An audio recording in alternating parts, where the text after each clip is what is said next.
listening to the Remote Work Europe podcast, the show formerly branded as The Future is Freelance. The name has changed, but our values have not. We're still the podcast for solopreneurs, digital nomads and slowmads, consultants, remote workers, e-residents, and everyone living a life without traditional boundaries. We're here for people who defy categorization, those who make a living and a life their own way, in Europe and beyond. Fortnightly on Fridays, we're serving up expert tips, inspired insights, and stories from the frontiers of freelancing and the remote work revolution to help you achieve success with your borderless business and liberated lifestyle, whatever success means to you as you live life on your own terms. Hello, Remote Work Europe people, and welcome to a solo episode with just me today. And I'm coming at you from my home studio in eastern Spain, and it's June and it's hot. For your acoustic excellence, I have turned off the fan and even closed the window. So you're welcome. It's because the neighbors are being quite noisy outside. Everybody's getting their garden ready for a long, hot summer ahead. So let's see what we can do today to help us prepare for that time of year, because I want to talk about motivation and why motivation matters, particularly how it matters when you work remotely. Now, when you transition from a traditional workspace to working on your own, one of the first things you face is a lack of structure. And quite often motivation in a traditional workplace came from other people, or it came from systems. It came even from buildings and locations, from turning up a particular place every week, every day. Once you're on your own working remotely, you have the price of that freedom is you don't have those supporting structures around you. And without a set schedule, it can be easy to drift. The structured environment of an office actually provided a framework for being productive, whether that was regular meetings or defined work hours. And it also gave you immediate feedback on how you were doing. Were you looking busy enough? How did you compare to other people around you? So when you work remotely, especially if you're a freelancer or a solopreneur, you need to create those structures for yourself. Now, it's not always obvious how to do this. And part of the problem is that most of us are doing something which can loosely be defined as knowledge work. We're not creating or manufacturing anything where output is really easy to measure. You know, how many widgets did you crank an hour, or how many cars roll off a production line at the end of each shift? That's really quantifiable. Whereas knowledge work is often much more abstract, and it's difficult, therefore, to see how you're doing, how someone else is doing. Even hiring people for knowledge work is challenging. And, you know, as every manager knows, when you're freelancing, it's often tempting to value yourself in terms of what you can do over time, but that's not always the best and most valuable way of recognizing how productive you are. I always urge freelancers that I coach to move away as quickly as possible from hourly-based pricing. Unless you're doing something like consulting or coaching where you have to be present physically or digitally for a fixed period of time, then time is not a good indicator of value. If you're creating something on a knowledge work basis, like you're programming or designing or writing, then actually hourly pricing can work against you, because the better you get at something, the more quickly you do it. So you should be rewarded for that better expertise. Instead, you end up having to actually bill for fewer hours. Now, I've got a whole episode about this in season 3, episode 17, called Value-Based Pricing. So I won't dig into it in detail here, but I urge you to check that out if you're tempted to think in terms of offering pricing based on an hourly rate.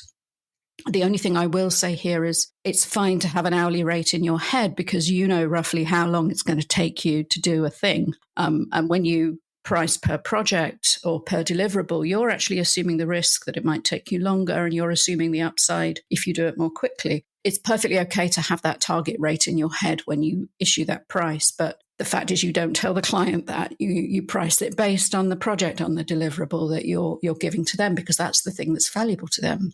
The number of hours you produce or the number of hours it takes you to do the thing isn't valuable to them. So you can certainly use deliverables as one way to motivate yourself and to measure how you're doing. Because this is the thing with knowledge work. It's hard to set clear targets when you're looking at, say, a blank week in your schedule. What am I going to get done this week? I often think about my deliverables in terms of the things I'm going to do for clients. So I may have certain deadlines or items I want to submit that I can actually invoice for. Then I have other things related to Remote Work Europe, which are way whooshier and more difficult to put a deadline on. So I'll come to that later. But actually measuring how you're doing and how you're spending your time, whether it's being productive or not, you have to relate it all back to what the actual outcomes are going to be. I've been really enjoying this summer reading Cal Newport's new book, Slow Productivity, and he returns to a theme that have come up in lots of his books, which I strongly recommend, the concept of pseudo-productivity, which is the tasks that can make you feel really busy but don't produce significant value. And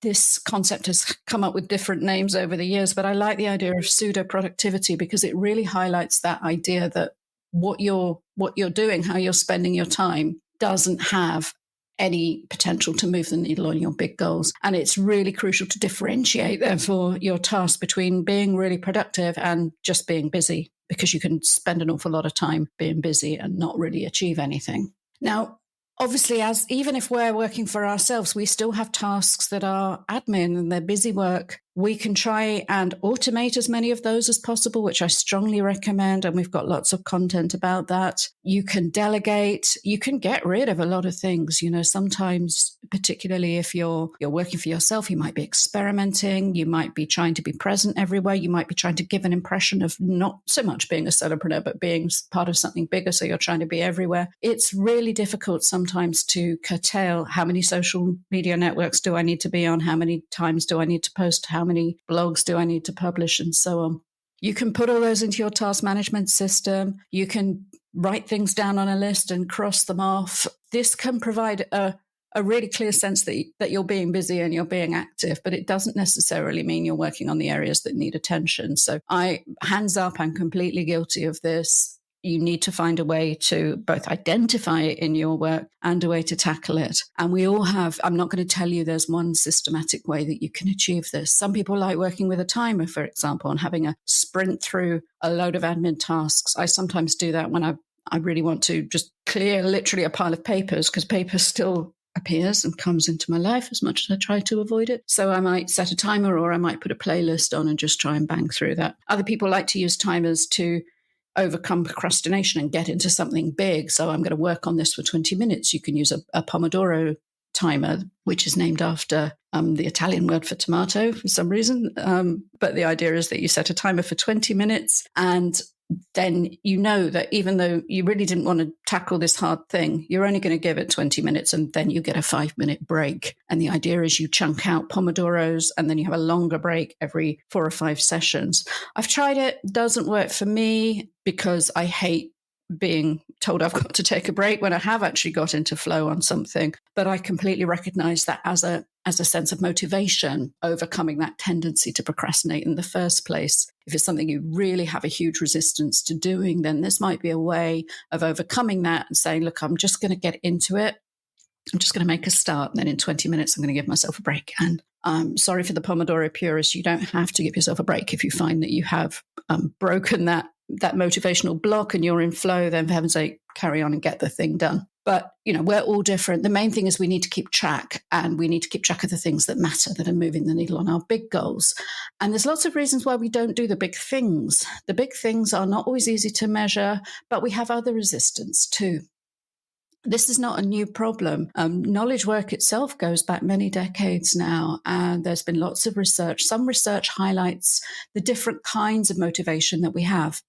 And one of the distinctions is the idea of intrinsic motivation, which is driven by personal satisfaction and interest, versus extrinsic motivation, which is driven by external rewards and recognition or external sanctions for not doing a thing. So the ideal solution is to try and relate all of the things you have to do, however mundane, to your internal drives and what you care about, things that you find enjoyable or rewarding, and align your work with those personal values to boost your intrinsic motivation. I think this is particularly true for us stubborn freelancers, because we really care about doing things that we've chosen to do. Otherwise, we just go and get jobs, right? Let somebody else tell us what to do, or have somebody else draw up that list of tasks for us and bundle it up into something called a job description.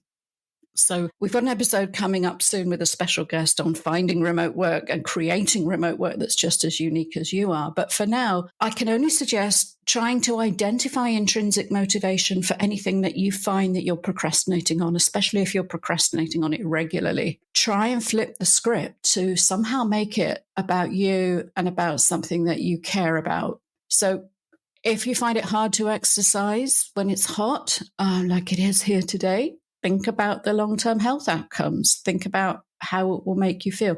Maybe you can even think about some kind of immediate reward, like, I don't know, smugness at the people who don't exercise, or if you've ever had that thing called a runner's high. I haven't, but I gather it exists. If you find you're putting off doing something because it's worrying you that you don't know if you're competent to do it, you might mess it up, then think about how you'll feel once you actually do it, once you get stuck into it. If you're putting off a difficult conversation, like a conversation with that client, or a conversation with your manager about working more flexibly, about working remotely, for example, really picture in your mind, take time to paint a picture for yourself about the outcome and use that as your intrinsic motivation, because you fear that conversation might not go well. That's an external thing. It's not under your control because you actually don't know until you do it. But if you can make it about intrinsic motivation, well, at least I tried, at least I'll know what's the worst that can happen, game that out in your mind, then you can make it about what you're going to get from it and how it's going to make you feel inside. And sometimes it's a case of finding the goal in the immediate task that you're putting off, like that pile of papers. Well, I'm going to actually dance around the office to my favorite playlist. If I'm putting off doing my taxes, then a really good extrinsic motivator is the idea of not paying a massive fine for submitting it late. In fact, sometimes it's just about shifting your time horizon. If you're not intrinsically motivated to tackle the task because it won't bring you joy in the moment of doing it, then avoiding pain for the future might be the motivation you need. Now, pain has many sources, and sometimes it's more real than others. Sometimes that pain is actually imaginary, or it comes from a lack of knowledge. It comes from a fear of the unknown. Fear of failure often puts people off starting, of trying something new. Or sometimes it puts people off the idea of leaving employment and that structured environment in order to try a side hustle or move somewhere new, tackle something unknown, because you can't map out exactly what the outcome will be. So that's real, and this is not a criticism. This is something that we all face, and there's a couple of things that can help. First of all, try to cultivate a growth mindset. You can't avoid failure. In fact, if you go through life without ever failing, then you learn nothing and you experience nothing new. Whereas if you can start to see mistakes as learning opportunities, as small experiments, you might, every time something goes wrong, if you try to figure out why that happened, what you can take from it, what you might do differently next time, even if it's simply make better decisions, then you've gained something from that. And if that fear of failure is destroying your motivation to try something new, then wargame it out in your head. What's the worst that could happen? And how would that make me feel? How would I overcome it? What is the balance of risk versus reward? And see if you can use that to really cultivate a mindset that lets you grow from every experiment. Also, the growth mindset makes you realize that this isn't a permanent setback. This isn't a verdict on you. You had one idea, one experiment that didn't work out the way you hoped. Okay, you iterate, you tweak, you have another shot. You test and you retest, you de-risk. This is how innovation happens. This is how creativity happens. Because if you never try anything new, then you never grow, you never develop, you never get inspired by change. And there are lots of ways that you can look at a high stakes decision and think, well, how could I potentially take some of the risk out of that? Could I launch this business as a side hustle without actually leaving my main job yet? That immediately diffuses a great deal of the risk that comes from leaping off the cliff. You don't have to burn your boats in the harbor or whatever to create motivation.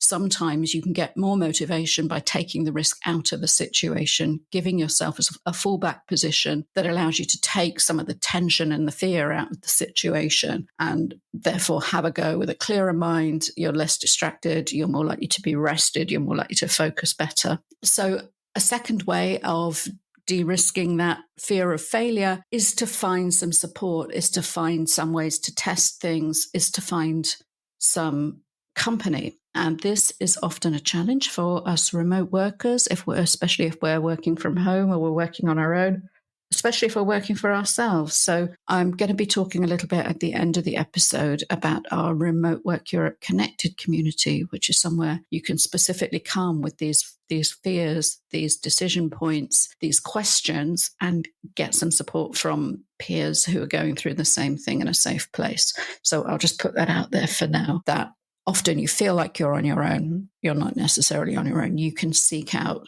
support and community around you to help you make those decisions. So all of these things then can get in the way of our motivation. And deciding what to do next, how to overcome that, how to remove that procrastination block is often work in itself. We need to go back to David Allen's Getting Things Done book to really drill down into the fact that clarifying what to do in a knowledge work environment is an essential separate step from actually doing anything. The 5 Steps of GTD and David Allen's new book, Teams, is just out. I'm just moving on to that one, having finished the Cal Newport book. So my summer reading on productivity, I will be bringing you more on Teams very soon, I'm sure. But going back to the original Getting Things Done model, the first thing is to gather up all the stuff, all the tasks, all the next actions, and just stick them in a pile somewhere, digitally or physically. But the next stage is to clarify what each of them actually is. And this is such an important step that frequently gets overlooked and can definitely degrade your motivation, because you've got the stuff, you've got, oh my gosh, I've got that to-do list with 200 items on it, but you can't actually do any of them yet because they're not clarified. So David Allen makes it really clear that you need to dedicate time to this.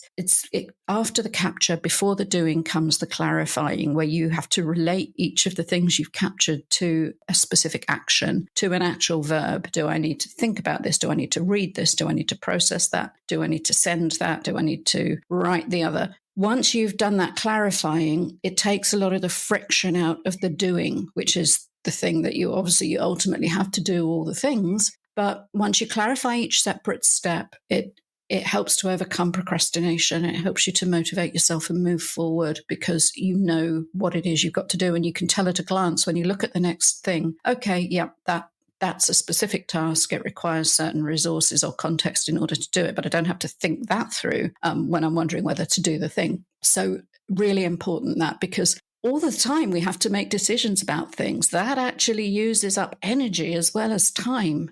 Decision fatigue is a really real phenomenon. And what that basically means, the concept of decision fatigue, is that the quality of your decisions deteriorates after you do it a lot. There is research to indicate that High Court judges, for example, deny more bail just before lunch when they're not only hungry, but they're tired. They've been hearing cases all morning. Their blood sugar is low. So they're less inclined to really consider each case on its merits, and they tend to go with the status quo and deny bail more often. There are people who've made a thing of wearing the same clothes every day, like Steve Jobs wore his black turtleneck every day. And he said that was to do with decision fatigue. He never had to think about what to wear in the morning. He just got up and put on the top that was the same as all the other ones in his wardrobe. That was like his uniform, and he didn't have to give that any thought. So it was saving his decision-making capacity, his motivation for the crucial business decisions that would make a difference at Apple. This has become a bit of a Silicon Valley meme or thing in a way. I know Elizabeth Holmes tried it and she's going to jail. So it's not necessarily a solution to everything. And, again, all of these are ideas that I'm throwing out there. They're not necessarily things that are going to work for you. I like choosing what to wear every morning. I don't find that a draining decision. I find it fun. So I would never want to do that and have loads of items of the identical items of clothing or have a uniform for work. I've done work in the past where I had to wear a specific thing. I hated it. So this is part of my lifestyle choices, is that I would never do that. But if you do find that a fatiguing decision, then be aware of it.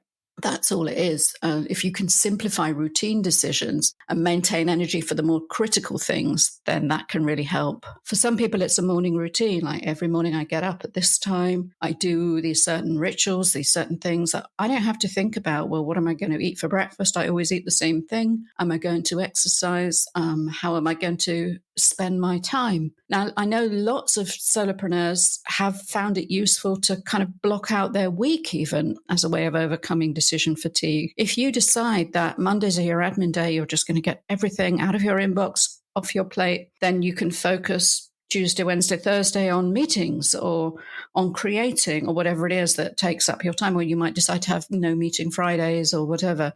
These are ways of overcoming decision fatigue in the sense of what am I going to do next? What is this time before me for? If you've already made a decision about that and a commitment to yourself about that, then that basically is one less thing that you've got to decide in the moment. So, you can always procrastinate. You can always find reasons to not do the thing. But if you have basically made something for yourself, it's not coming from a boss. If you're a freelancer, it might be coming from a team. It might be something you negotiate between you, that you don't have meetings on Fridays. That decision is made. Then you don't have to discuss. If somebody wants to have a meeting on Friday, there's nothing to talk about because you don't do it. And that overcomes that particular decision-making tension. Obviously, this is, if you work for yourself, it's more difficult and you have to find the balance in between the stuff that you need to do in order to get paid. For me, the tension comes between my deadline client work, which particularly in journalism tends to be really fixed. This is when it has to be in,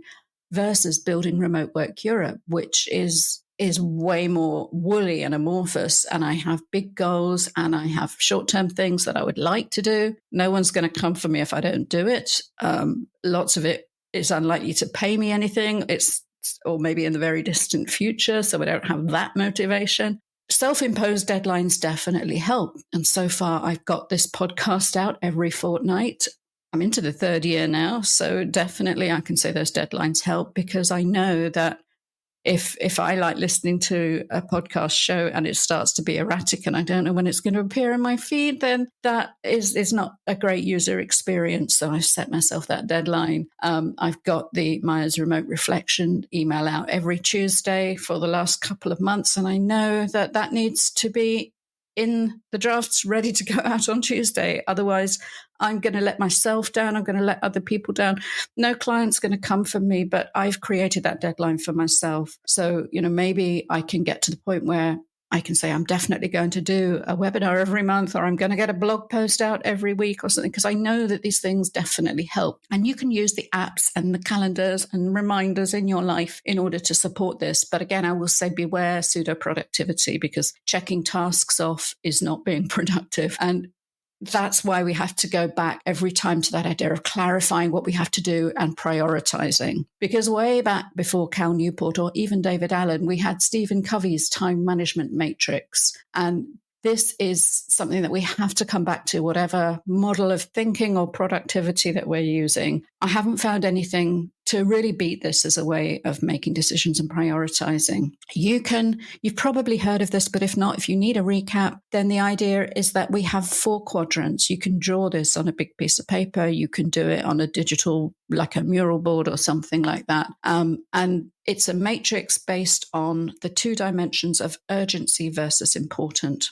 So you can divide all your tasks into high and low importance or high and low urgency. Now, quadrant 1 is where both are high. And this is where we spend a lot of our time through the day doing things that are urgent and important. If I don't turn that article in according to the deadline agreed with the editor, then I won't be turning in an invoice for it. I have no doubt in my mind that that's important. We have quadrant 2. I'm going to come back to it in a minute, but quadrant 3, let's think about that for a moment. That's where we have low importance and high urgency.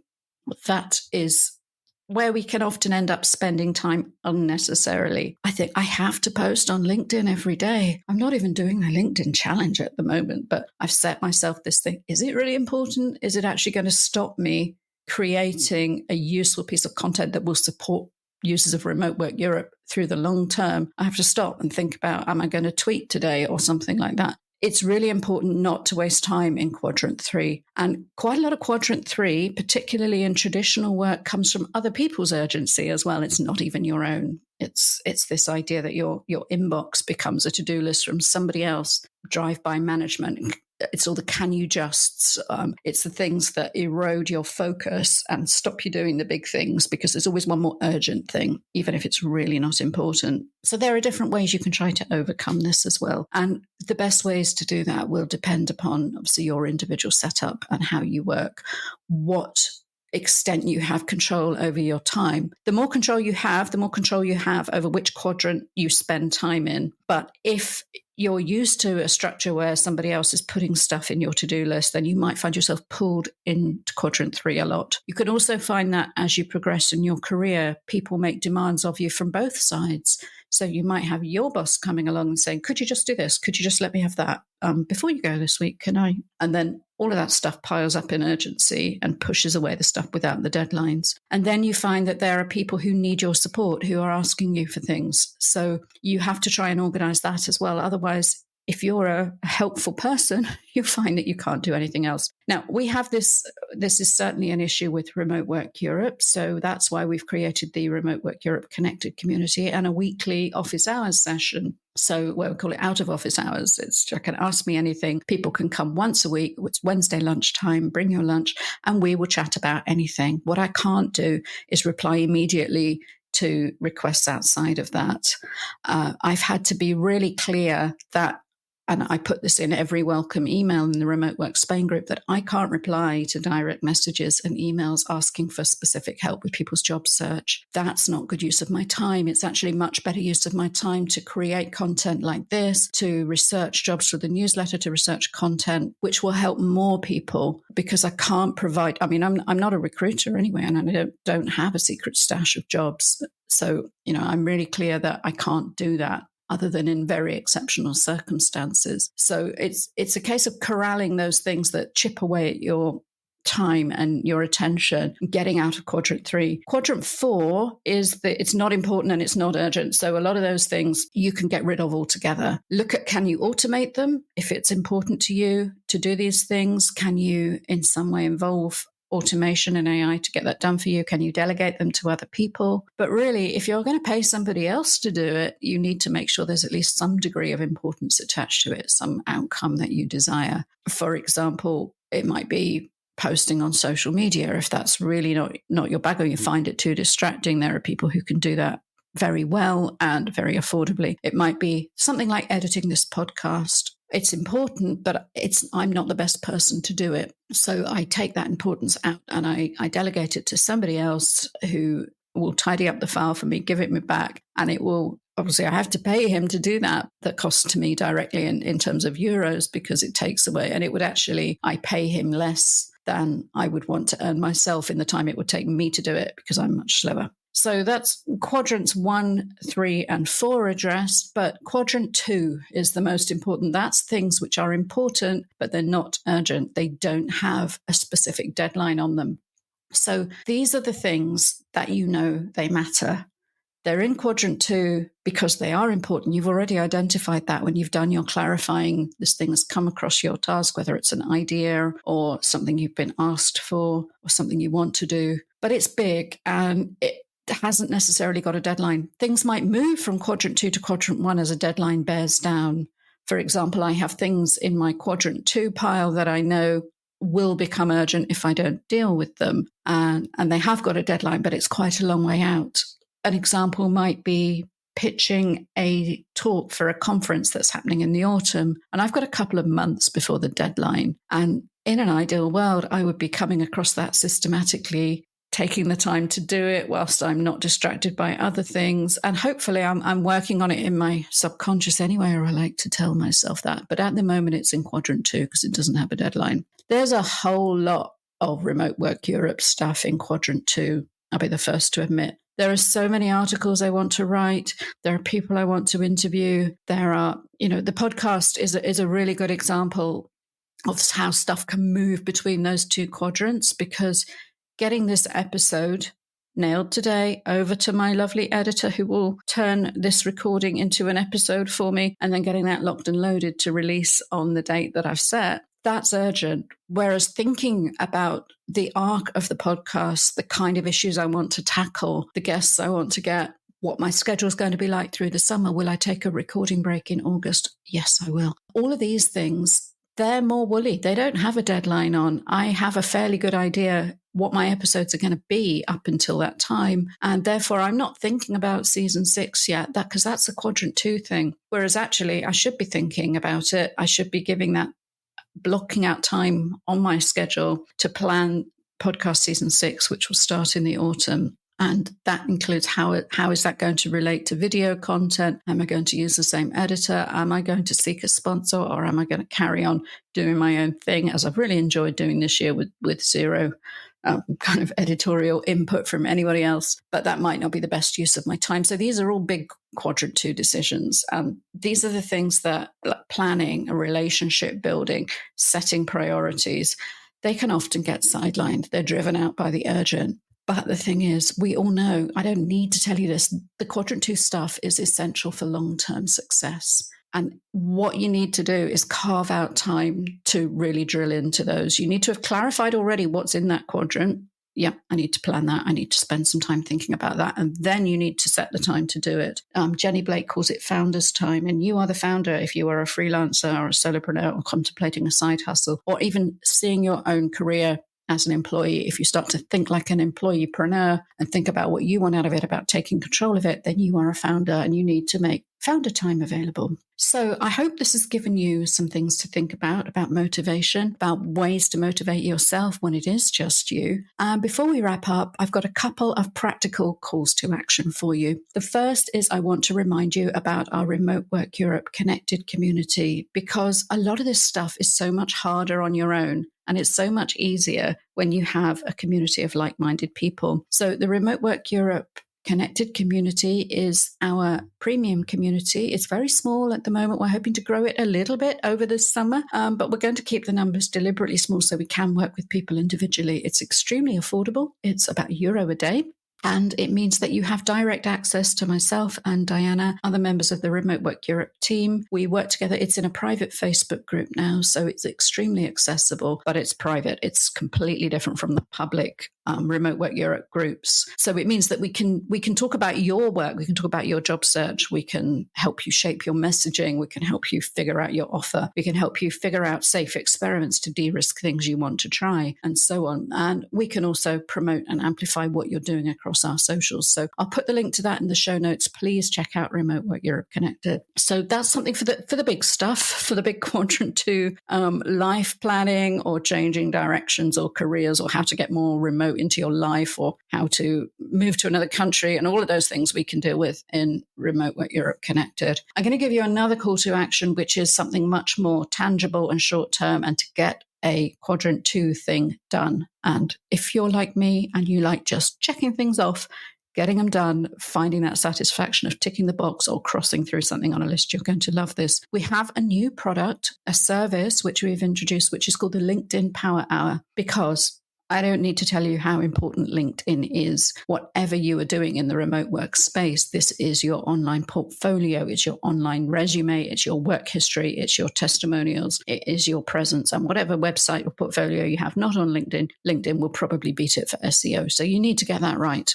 We've done a lot of work putting together products and advice to help people do this, including our great value ebook, Your LinkedIn Guide, which was updated earlier this year with all the latest thinking. But, that's like, I think it's about 9,000 words of how to do LinkedIn right. And we know that while we've had great feedback from that ebook, I know people who've bought it and I look at their LinkedIn profile and haven't done the work. And that's because it's a quadrant 2 thing.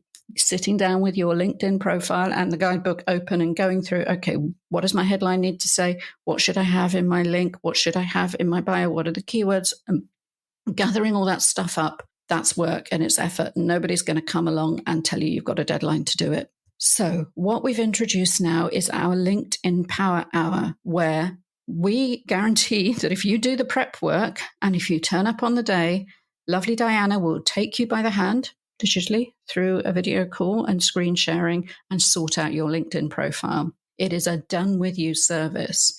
Okay, we need you to do some of the work, some of the preparation, because we can't, otherwise we'd be making stuff up about you. But if you can gather up those dates, those keywords and so on, she will shape that into a good LinkedIn profile for you that checks all the boxes and helps you be found for the things that you want to be found by your ideal client or future employer. Now, it's an hour, so we can't change the universe. We can't sort out your entire life. It's going to be up to you to maintain it and move it forward. But it means that you're not starting with a blank slate, or you're not starting with a horribly out-of-date profile that you haven't touched for years because it's one more thing to do. And you know that if you want to move forward in your remote work career, you need to be on LinkedIn. You know that you need to do something about your profile, about your posting plan, about your keywords, about what you're getting found for, about who you're connected to. So the LinkedIn Power Hour is a way to move from knowing you need to do it, knowing it's important, to actually having it done. At the end of that hour, you will have a developed profile. You will have a profile you can use, that you're proud of, that you can maintain and keep updated.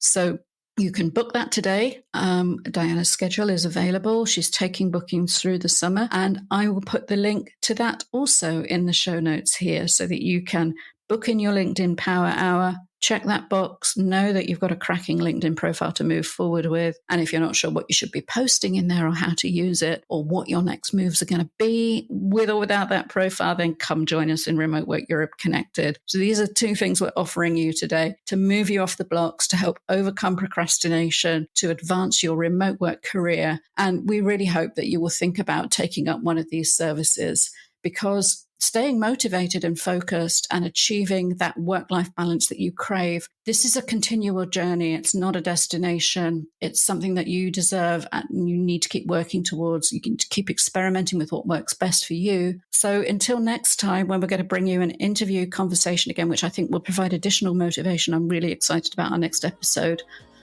Till then, stay productive, stay connected, and we really hope to see you in one of our communities very soon.